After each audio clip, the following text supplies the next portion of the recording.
wondered why birds don't get electrocuted on power lines? It's a common sight, isn't it? Birds perched unharmed, seemingly defying the deadly current.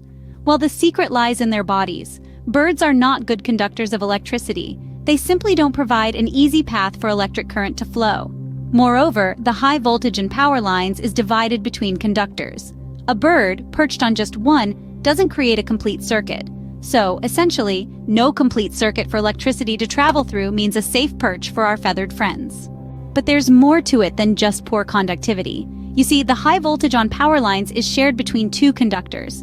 When a bird perches, it touches just one conductor, preventing a complete electrical circuit from forming through its body. Electricity, always seeking the path of least resistance, stays on the wire. However, if a bird touches two conductors or a grounded object, it completes the circuit, risking electrocution. Under normal perching conditions, though, the design of power lines keeps our avian companions safe and sound.